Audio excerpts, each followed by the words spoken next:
తెలంగాణ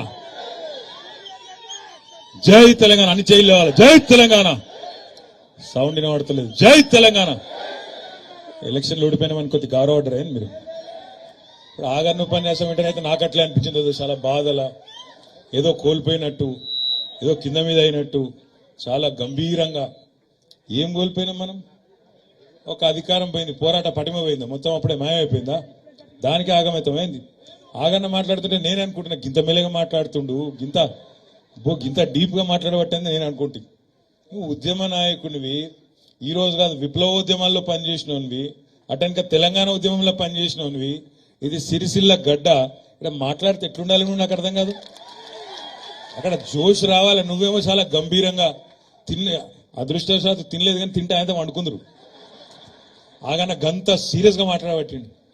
ఏం మునిగిపోలేదు, ఏం కాలేదు. వేదిక మీద ఉన్న పెద్దలందరికీ, వేదిక ముందున్న మా తమ్ముళ్లకు, చెల్లెళ్లకు, అన్నలందరికీ, నా గెలుపు కోసం పనిచేసిన ప్రతి ఒక్కళ్లకు పేరు పేరున నా తల వంచి హృదయపూర్వకంగా మీ అందరికీ నమస్కారాలు, మీ అందరికీ కూడా ధన్యవాదాలు కూడా నేను తెలియజేసుకుంటా ఉన్నా. నిజానికి ఇది ఏం విచిత్రమో తెలియదు కానీ ముందుగా మీకు ఒక మాట చెప్పాలి. నేను ఇక్కడ గెలిచి ఇప్పుడు సిరిసిల్లలో మీ అందరి దయతోని 15 ఏళ్ళ. 15 ఏళ్లతోని మరి 15 ఏళ్ల నుంచి ఏం జరుగుతుందో తెలియదు కానీ ఎలక్షన్ రాగానే ఒక పుకారు ఉడుతుంది.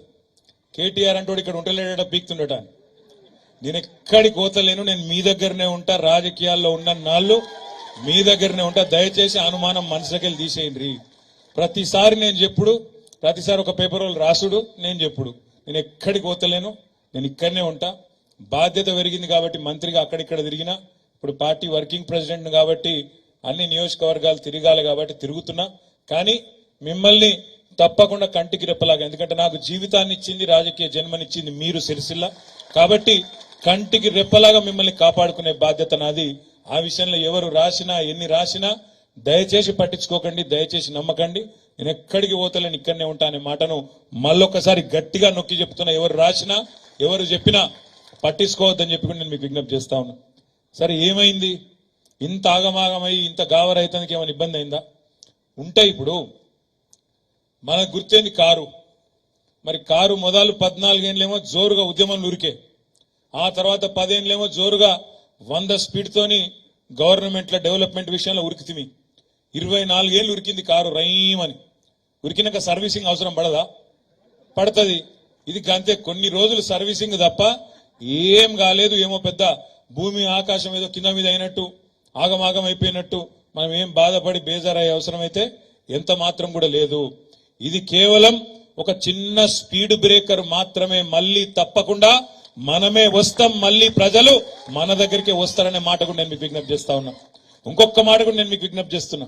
అయితాయి ఇట్లాంటి రాజకీయాల్లో అయితాయి. మనం అనుకున్నాం కరెక్టే, మళ్ళా బ్రహ్మాండంగా హ్యాట్రిక్ కొట్టాలి, కేసీఆర్ గారు హ్యాట్రిక్ ముఖ్యమంత్రి కావాలి, రాష్ట్రం ఇదే వేగంతో ముందుకు పోవాలి, భారతదేశంలో ఆల్రెడీ నెంబర్ 1 అయింది చాలా రంగాల్లో, ఇంకా బాగా చేయాలి అనే ఉద్దేశంతో కసి మీద పనిచేసినాం. డెఫినెట్ గా అందరం పనిచేసినాం. కానీ ప్రజలు కూడా మననేం తీసవతల వారేలే. 119 నియోజకవర్గాల్లో మొన్న జరిగిన ఎన్నికల్లో మనకు ప్రజలు గౌరవప్రదంగా 39 స్థానాలు, అంటే 3వ వంతు స్థానాలు మనకి ఇచ్చిండ్రు. మననేం తీసవతల వాడేలే. అదేవిధంగా 3వ వంతు స్థానాలు గౌరవప్రదంగా 119లో 39 ఇవ్వడమే కాకుండా ఒక 14 స్థానాల్లో 14 నియోజకవర్గాల్లో కేవలం మనం 4-5 వేల ఓట్ల లోపలనే ఓడిపోయినాం. జుక్కలనే నియోజకవర్గం ఉంటుంది పక్కకు, నిజామాబాద్ లో, కామారెడ్డి జిల్లాలో, అక్కడ 1150 ఓట్లతో ఓడిపోయినాం. దేవరకద్ర అనే నియోజకవర్గం ఉంటుంది మహబూబ్ నగర్ జిల్లాలో, 1300 ఓట్లతో పోయినాం. 3000 ఓట్లతో సిరిపూర్ కాగజ్ నగర్ పోయింది, 3000 ఓట్లతో బోధన్ పోయింది, 4200 ఓట్లతోని ఖానాపూర్ పోయింది, 5000 ఓట్లతోని నాగర్ కర్నూలు ఇంకా 2 నియోజకవర్గాలు పోయినాయి, 6000 ఓట్లతోని కామారెడ్డి మరొక 2 నియోజకవర్గాలు పోయినాయి. 14 నియోజకవర్గాల్లో స్వల్ప తేడాతో 5-6 వేల ఓట్ల తేడాతోని 14 నియోజకవర్గాలు పోయినాయి. ఆ 14లో మనం సగం గెలిచినా ఇవాళ పరిస్థితి ఎట్లుంటుండేనో నాకంటే బాగా మీకే తెలుసు. హంగ్ అసెంబ్లీ వస్తుండే, ఇవాళ తప్పకుండా పరిస్థితి వేరే ఉంటుండే. ఇదంతా నేను ఎందుకు చెప్తున్నా అంటే, మనం ఓవరాల్ గా చూసుకుంటే కూడా, రాష్ట్రం మొత్తం చూసుకుంటే కూడా మనకు వాళ్ళకు ఫరక్ ఏం పెద్దగా లేదు. కాంగ్రెస్ కు వచ్చింది 38.8 8% ఓటు, మనకొచ్చింది 37% ఓటు. అంటే ఫరక్ కేవలం 1.8% మాత్రమే. అది కూడా మొత్తం పోలైన ఓట్లలో చూసుకుంటే మొత్తం 3,17,00,000 ఓట్లు మొత్తం ఉన్నాయి. అందులో 70% పోలైనట్టున్నాయి. ఆ పోలైన ఓట్లలో చూసుకుంటే ఫరక్ కేవలం 1.8% మాత్రమే. అంటే మొత్తం కలిపితే కూడా రాష్ట్రం మొత్తం 4 కోట్ల జనాభా ఉండే రాష్ట్రంలో ఇద్దరి మధ్యన ఫరక్ ఎంత అంటే 4 లక్షల ఓట్లు మాత్రమే. అంటే మనం ఏదో పెద్ద తేడాతో నోడిపోయి తీసవతల వారేసి మనం ప్రజలు అట్లేం జరగలేదు. కేవలం స్వల్ప తేడాతో నోటిపోయినాం తప్ప ఇంకోటి కానే కాదు. కాబట్టి దీనికి ఏదో బేజారైపోయి ఆగమాగం అయిపోయే అవసరం ఎంత మాత్రం లేదనే మాట నేను మీ అందరు కూడా హృదయపూర్వకంగా విజ్ఞప్తి చేస్తున్నా. దయచేసి ఎవరన్నా ఇంకా కూడా నిరాశగా ఉన్నా, నిస్పృహలో ఉన్నా, అయ్యో గిట్లెట్లాయే అనే పరిస్థితి ఉన్నా అందులోకెళ్ళి బయటికి రమ్మని కోరుతా ఉన్నా.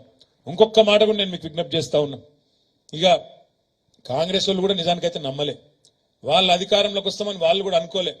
కాబట్టి ఏం చేసిండ్రు, నోటికి ఎంత వస్తే అంత చెప్పుకుంటూ పోయిండ్రు. ఎంత వస్తే గంత ఏమేం చెప్పిండ్రు ఒకసారి యాద తెచ్చుకోరు. మీరు ఏమన్నారు రైతులకు? మీరు ఆగుండ్రి, కేసీఆర్ అనుకుంటాండు 1,00,000 రూపాయలు రుణమాఫీ చేసింది కాబట్టి గెలిచిపోతా అనుకుంటాండు కేసీఆర్. నేను 2 లక్షలు రుణమాఫీ చేస్తా, రైతులు ఎవరన్నా నిన్న రుణమాఫీ అయిపోయిన వాళ్ళు ఉంటే తెల్లారే బ్యాంకు కోన్రి 2 లక్షలు తెచ్చుకోన్రి, నేను చేస్తా రుణమాఫీ December 9 నాడు అని రేవంత్ రెడ్డి గారు ఆనాడు పిసిసి అధ్యక్షుడిగా చెప్పినారు. అది మాత్రమే కాదు, మీరు అమ్ముకోకుండ్రి ధాన్యం, కింటాలకు 500 బోనస్ ఇచ్చి నేను కొంటా డిసెంబర్ తర్వాత అని చెప్పిండు. అదే విధంగా ఆడబిడ్డలకు చెప్పిండు. ఏమన్నాడు, ఇవాళ 2,000 పెన్షన్ వస్తున్నది, రేపు 4,000 పెన్షన్ ఇస్తా డిసెంబర్ నుంచి వచ్చే నెల నుంచి అన్నాడు. అదే విధంగా ఇంకొక మాట కూడా చెప్పిండ్రు వాళ్ళు. ఇప్పుడు కేసీఆర్ ఇచ్చే రైతు బంధు తీసుకుంటే 10,000, డిసెంబర్ తర్వాత నేను ఇచ్చేది 15,000 వస్తుంది మీ ఖాతాలల్లా అని చెప్పిండ్రు. ఇక ఆడబిడ్డలకేమో బస్సు ఫ్రీ, బంగారం ఫ్రీ, ఇది ఫ్రీ, అది ఫ్రీ అని చెప్పి మొత్తం 420 హామీలు. 6 గ్యారంటీలు కాదు, మనోళ్ళు తెలిస్తే ఒక మాట్లాడుతున్నారు ఆడిడ 6 గ్యారంటీలు అని. వాళ్ళు ఇచ్చిన 6 గ్యారంటీలేమో 100 రోజులలో చేస్తామని, మిగతా 414 హామీలు, 420 హామీలు, 420 హామీలు ఏవైతే కాంగ్రెస్ పార్టీ ఇచ్చిందో నేను నిలబెడతా చేస్తా అని చెప్పి 420 హామీలు. రైతు డిక్లరేషన్ అని, యూత్ డిక్లరేషన్ అని, మైనారిటీ డిక్లరేషన్ అని, ఎస్సీ డిక్లరేషన్ అని, ఎస్టీ డిక్లరేషన్ అని, బీసీ డిక్లరేషన్ అని, యువజన డిక్లరేషన్ అని, డిక్లరేషన్ల మీద డిక్లరేషన్లు చేసి మేనిఫెస్టో పెట్టి 420 హామీలు ఇచ్చి ఇవాళ 1.8% తో గెలిచిండ్రు వాళ్ళు. నేను మీ అందరిని ప్రార్థించేది ఒకటే, మనం చేసిన పని ప్రజల అనుభవంలో ఉంది. నాకంటే బాగా మీకే తెలుసు, ఎందుకంటే జనంలో ఉండేది మీరు, తెల్లారు లేస్తే ప్రజలతో మాట్లాడేది మీరు. 50 రోజులైంది నిన్నటి కరెక్ట్ గా కాంగ్రెస్ పార్టీ అధికారంలోకి వచ్చి. ఈ 50 రోజులలో గ్రామాలలో రైతులు ఏమంటున్నారో, గ్రామాలలో ప్రజలేమంటున్నారో నాకంటే బాగా మీకే ఎరుక. ఏమంటున్నారు ఇవాళ కరెంటు ఓంగనే 1 గంట 2 గంటలు ఏమంటారు ప్రజలు చూసినావా? కేసీఆర్ చెప్పిందే నిజమైంది, కాంగ్రెస్ ఉంటే కరెంట్ ఉండదని కేసీఆర్ ముందే చెప్పిండు, ఆయన చెప్పినట్టే అయితాంది, చెప్పినట్టు వినకపోతే మీ అనే బాధ ఇలా రైతులు పడతారు. ఫోన్లు చూసుకుంటారు పాపం తెల్లారు లేచి, నీకు పడ్డదా అంటే రైతు బంధు నీకు పడ్డదా, నీకు పడ్డదా అంటే నీకు పడ్డదా. ఈ రోజు వరకు కూడా 2.5 ఎకరాల కంటే ఎక్కువ రైతు బంధు పడలేదు ఇయాలటికి కూడా. ఆ రోజేమో ముఖ్యమంత్రి, ఇప్పుడున్న ముఖ్యమంత్రి ఆనాటి పిసిసి అధ్యక్షుడు రేవంత్ రెడ్డి గారు ఆ రోజు అన్నాడు, కేసీఆర్ బిచ్చమేసినట్టు ఎత్తాడు, రైతు బంధు 10,000 నేనిస్తా 15,000 మీకు అని ఆ రోజు నరికిండు. ఇవాళ ఇప్పటి వరకు నాట్లు పడ్డాయి, ఎక్కడోళ్ళు అక్కడ రైతులు ఒకళ్ళ మొగాల ఒకళ్ళు చూసుకుంటారు, నీకు పడ్డాదిరా అంటే నీకు పడ్డాదిరా. ఇవాళ పరిస్థితి ఏంది? కేసీఆర్ ఉన్నప్పుడేమో రైతు బంధు ఒకటే వారం రోజుల లోపల 70 లక్షల మంది రైతుల ఖాతాల్లో 7,500 కోట్లు ఒక వారం రోజులు వస్తుండే. ఇలా ఉన్నదా పరిస్థితి? ఒకళ్ళ ముఖాలు ఒకళ్ళు చూసుకొని రైతులు అనుకుంటారు కేసీఆర్ చెప్పింది వాజిబే ఉండే, మనం నమ్మి మోసపోయినాం, ఆగమైనమనే మాట రైతుల్లో ఉన్న మాట వాస్తవం అయితే గట్టిగా చప్పట్లతో మీరు చెప్పాలని చెప్పి నేను కోరుతా ఉన్నా. ఒక రైతులే కాదు, ఇవాళ ఒక రైతులే కాదు, మార్పు కావాలి అని చెప్పి ఓటేసిన వాళ్ళందరూ నెత్తినోరు కొట్టుకుంటాను. ఇవాళ నేను నిన్న హైదరాబాద్ లో ఒక మీటింగ్ పోయిన, జూబ్లీహిల్స్ లో మీటింగ్ పోతే ఆడ కొద్దిగా ట్రాఫిక్ జామ్ అయితే ఆయన బయటకు వచ్చి ఆటో ఎక్కి తెలంగాణ భవన్ పోయినా, మన పార్టీ ఆఫీస్ పోయేటప్పుడు ఆ తమ్ముడి పేరు శాతం రమేష్. ఆటో డ్రైవర్ పేరు మాట్లాడుకుంటూ ముచ్చట పెట్టుకుంటూ పోయినా ఏం సంగతి అని. ఏం రమేష్ అన్న మరి ఏం సంగతి అంటే ఏం చెప్పమంటావే, ఆలేరు నియోజకవర్గం బతుకు తెరువు కోసం హైదరాబాద్కి వచ్చిన మూటకొండూరు అనేది మా ఊరాడ, నాకు 2 పిల్లలు, నాచారం కాడ ఉంటా, 25 ఏళ్ళకెళ్ళి నడుపుతున్న ఆటో. మరి ఇవాళ నా పరిస్థితి మార్పు అని ఆయనత మా కొప్పనే ఉచ్చుకున్నారు వీళ్ళందరూ కలిసి. మాకు ఇవాళ 6.5 లక్షల మంది ఆటోలు నడుపుకునే అన్నలు దమ్ముళ్ళు మేమందరం రోడ్డు మీద పడే పరిస్థితి వచ్చింది. ఇదివరకు రోజుకు 1000-1500 సంపాదించుకుంటుంటే ఇవాళ నాకు రోజుకు 500-600 కూడా వస్తలేదు.